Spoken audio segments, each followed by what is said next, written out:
Hello everyone, welcome back. In our last session, we explored database, why they matter, how to connect them in Process Studio, and even how to set up shared connections. Quick question for all of you. How many of you actually tried creating a shared connection? If not, no worries. But I would really encourage you to give it a shot. And if you haven't watched that session yet, I would suggest going back and checking it out first. Trust me, it will make today's session much easier to follow. In today's demo, we will give you another chance to see how we can create and use database connection. Today, we are going to see how to insert data into a database using the Process Studio plugins. Sounds simple, right? But as always, we will break it down step by step so that everyone is comfortable. To make it more practical, we will use our SwiftMart Order Management System as an example. That way, you can connect the concepts to a real-world use case. So without further ado, let's dive right in. Imagine you're working for SwiftMart, an online store. Now, what's your role? You have been asked to create a system with an automated solution that can take care of customer orders, update the product availability, and track whether those orders are fulfilled or not. Sounds like a big responsibility, right? But don't worry, AutomationEdge makes this really simple. Now, think about this for a second. If 5 customers place orders at the same time, what is the first thing our system should check? Exactly, it should check the available stock. Also, what happens if a new order comes in but our database doesn't get updated? The stock shown to customers won't be accurate, the fulfillment team won't know what to ship. That's where automation steps in. By keeping a database updated in real time, SwiftMart can ensure accurate stock, timely fulfillment, and happy customers. Once it's up and running, SwiftMart's order management will always have the latest order details and current product availability. And you know the best part is? It will also update the order status in the database so the fulfillment team can track everything in real time. Process Studio gives us powerful steps to read data from a database, write data into it, or even update records in place. These are called table input, table output, and insert or update steps. Let me ask you, have you ever used table input, table output, or insert or update steps in Process Studio before? If yes, you already know how powerful they are. If not, don't worry. You're about to see them in action. With these steps, SwiftMart can process orders smoothly, keep stock levels up to date, and ensure customers always get the right updates at the right time. So are you ready to see how this comes together? Let's jump in and start building this system. Let me walk you through this use case step by step. First thing is we need to create our master database. Think of this as foundation where all our order and product details will be maintained. Next, we will read the sales order data from an input file. Imagine this file as a stream of customer requests coming in. Every row is basically a new customer saying, "Hey, I want to place an order." Here is the critical part. We need to check if the order quantity is greater than the quantity available in our inventory. If we have enough stock, great. We will make the status as order placed and insert all the details into the order table. But if we don't have enough, then tough luck. That order gets a status of order decline due to insufficient quantity. Again, along with all the details, we'll insert it into the order table so it's tracked properly. Once that decision is made, we move on to the next important step, updating the product inventory levels in the database. After all, if an order is placed, we have got to reduce the available stock. Otherwise, The next order might think we have more than we actually do. And finally, we ensure that the sales order status is inserted or updated in the database. This way, the fulfillment team always has the latest information on whether an order is placed or declined. So, in short, this use case is like running a mini SwiftMart store, taking orders, checking stock, updating inventory, and keeping the records clean. Quick thought for you. What do you think will happen if we forgot to update the inventory after placing an order? Right. The system will show incorrect availability and we will end up overselling. That's exactly why every step here is critical. Let's break this use case into two clear parts so it's easier to follow.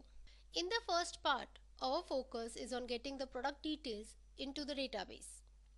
Now, where are these product details coming from? They are maintained in an Excel file. So the first thing we will do is read that Excel file and extract all the product information. Once we have the data, we will use the table output step to push it directly into the database. Think of it like this.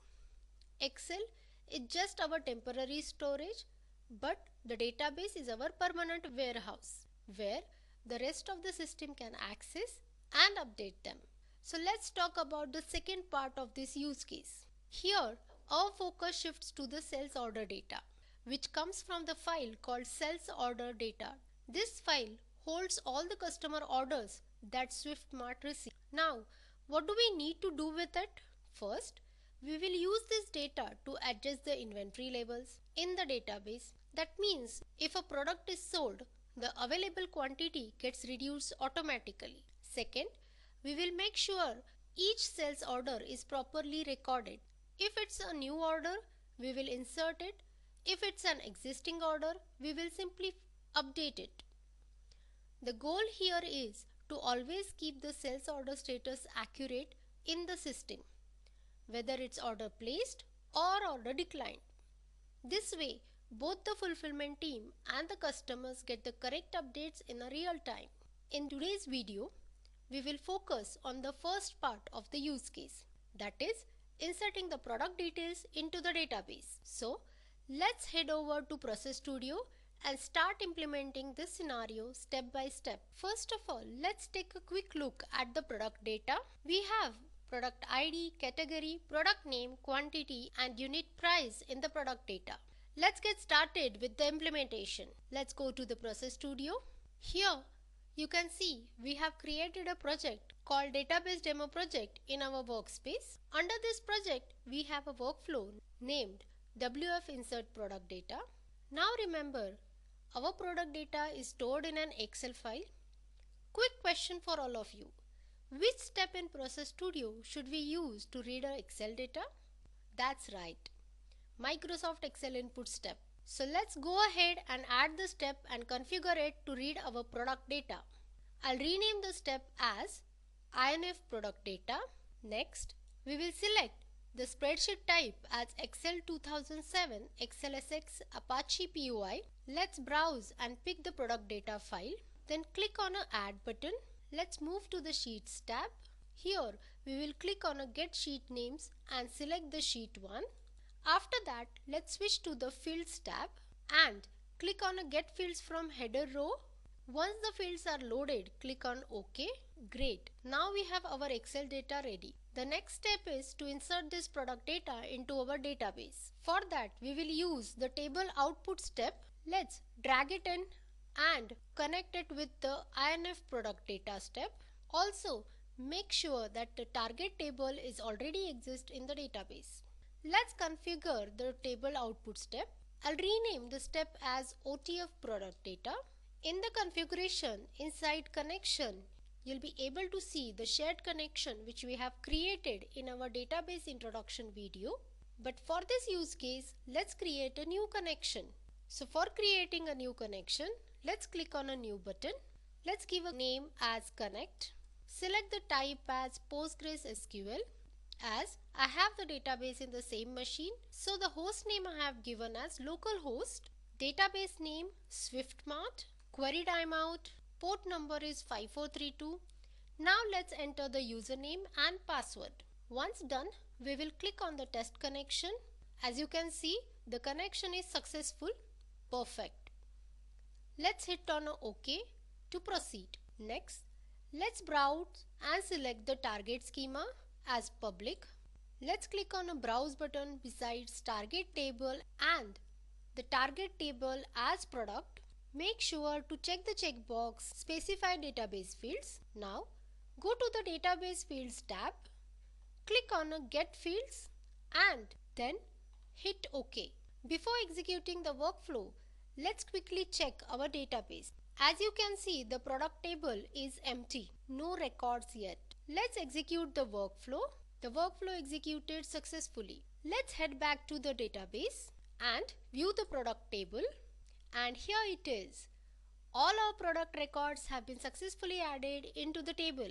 This is how we can use the table output step to insert a data from an external file into a database.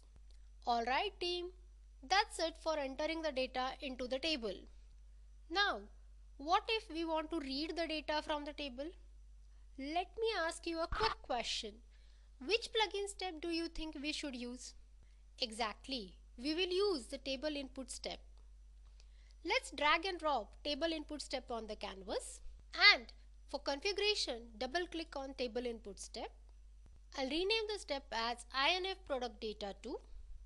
This time we are going to use a shared database connection.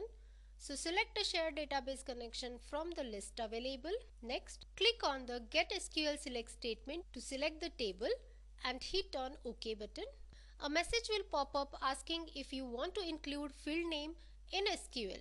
We will click yes because we want to see all columns. Now you can see the select query is visible. Even better, we can click preview to see the data directly from the table. So that's how you can use the table input step to read the data from the table and table output step to write the data into a table. That wraps up part 1 of our database use case. Stay tuned for part 2 of our database use case, at the end of which you would not only know how to insert and update data in the database, but also how these steps keep an entire order management system running smoothly. Don't miss it. Thank you for watching. Have a great day.